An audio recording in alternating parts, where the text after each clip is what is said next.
Long ago, in the ancient world of kings and empires, two great hearts met Antony, a mighty Roman general, and Cleopatra, the dazzling queen of Egypt. Their love was more than passion. It was fire and thunder, powerful enough to shake two nations. But when love and power mix, destiny often becomes cruel.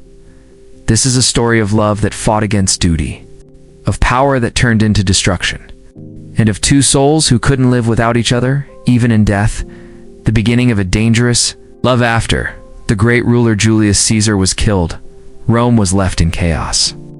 Three powerful men took control: Mark Antony, Octavius Caesar, and Lepidus. Together, they formed the Second Triumvirate, ruling different parts of the Roman world. Antony, brave and proud, was sent to govern the eastern lands, which included the mighty kingdom of Egypt.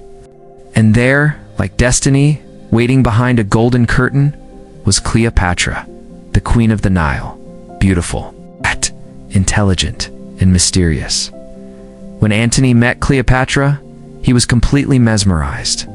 Her charm, her voice, her confidence, everything about her was like magic. Soon, political duties were forgotten, and Antony surrendered his heart to her.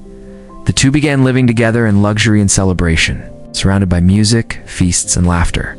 Egypt was filled with love and joy.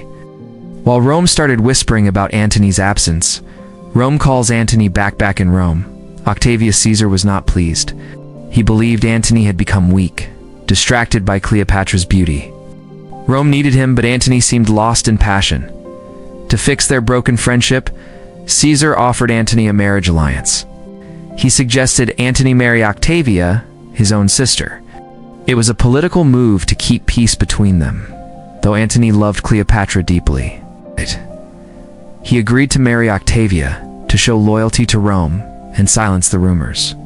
Cleopatra was heartbroken, but proud. She hid her pain behind her royal smile and waited, believing Antony would return to her. The war between love and duty for a short time. Antony tried to live peacefully in Rome with Octavia, but his heart could not stay away from Egypt. He missed Cleopatra's presence, her laughter, and the way she made him feel alive. So despite his new marriage, he returned to Egypt, to the woman he truly loved. Caesar saw this as betrayal. He declared war not only against Antony, but also against Cleopatra, accusing her of turning Antony against Rome. Two great forces stood ready for battle: Rome versus Egypt, Caesar versus Antony, and duty versus love.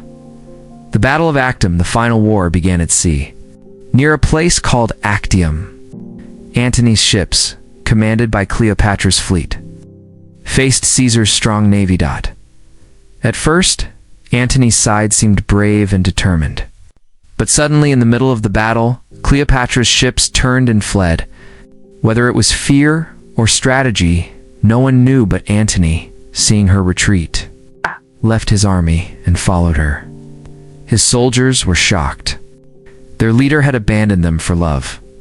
That moment changed everything. Caesar won the war. Antony's forces were destroyed. The once great Roman general had fallen, not to an enemy's sword, but to his own heart.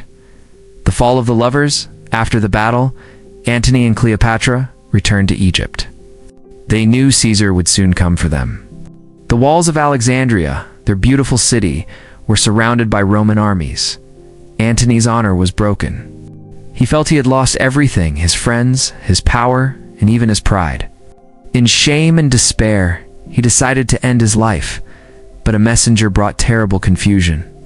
He told Antony that Cleopatra was dead, that she had taken her own life. Crushed by grief, Antony fell on his sword. But before dying, he learned that Cleopatra was still alive. Bleeding and weak, Antony asked to be carried to her. They met one last time in the quiet golden light of her chamber.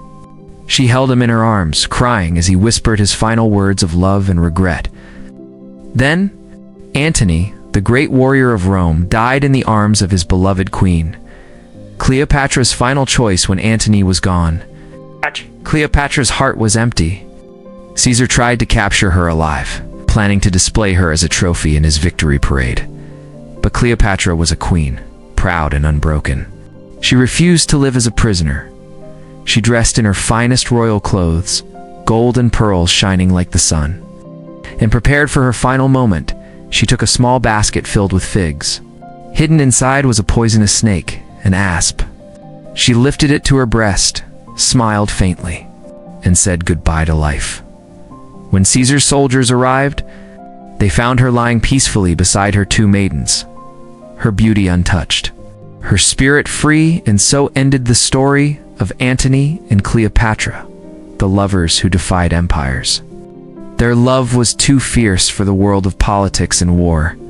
They lost kingdoms, battles, and even their lives. But their love remained eternal. Rome took Egypt, and Caesar gained victory. But history remembers not the conqueror, only the lovers who chose each other over everything else. It is said that when hearts like theirs meet, even death becomes just another form of togetherness. Antony and Cleopatra, two souls forever bound by love, courage, and destiny. Asterisk, thanks for watching. If you really like the story, please do like, share, subscribe, comment. On my channel, World Stories. See you on the next video.